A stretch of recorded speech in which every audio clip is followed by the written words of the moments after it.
กราบทักทายสบายดีเบิร์ดสุขุสุขคนแล้วมื้อนี้ตอนแรงมื้อนี้กับบ่าวบิดก็สิไปเบิ่งจุน้องไผ่แต่งกินมาเบิ่งสภาพการกินมีอย่างแน่ภาพอะไรก็แสภาพติดตามสองบ่าวบิดขอขอบใจ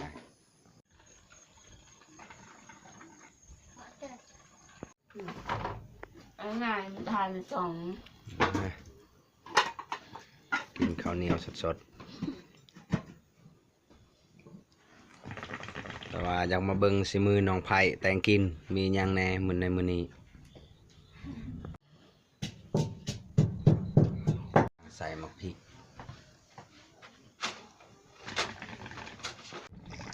สลีเขาจะจีไว้ Đừng gạt rồi bữa nay tôi đi đồi tàu กำลัง ไก่ ไผ่จะตัด ใจเยอะเป็นใจโอ้มัน Jadi dong are Wow เอา ใส่ตัวไก่ Chú đào มักแตง4 5 หน่วยในกระพาใส่ยอดมักเรียบร้อย สีเจ็ดดัง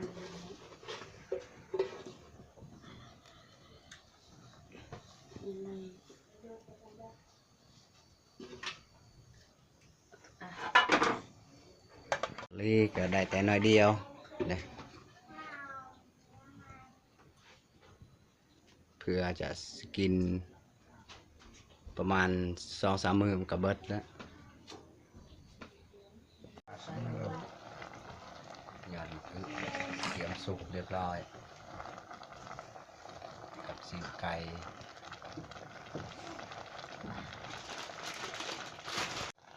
ใส่เกลือกับเป็นนัว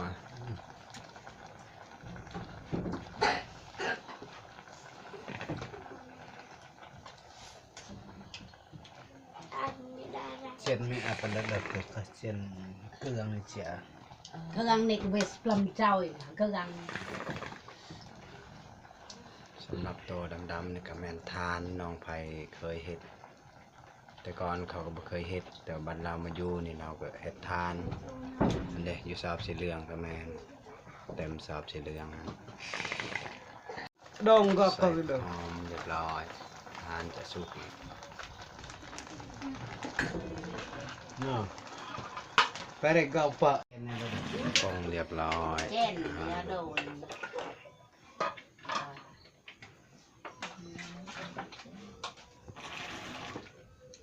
Bút tao mà cháu. ตอนนี้เราก็เยาะ2 ถ้วยกูเพิ่น4 คน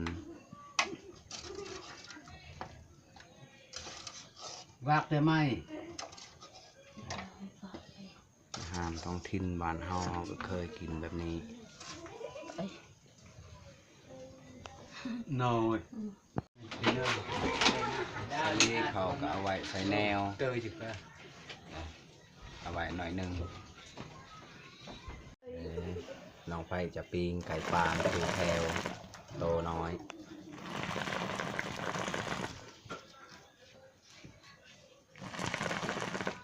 ทิศหนึ่งบางทีได้ตัวหนึ่งหรือว่าบ่ได้ก็มีมาทุกคนกินข้าวแรงน้ำกัน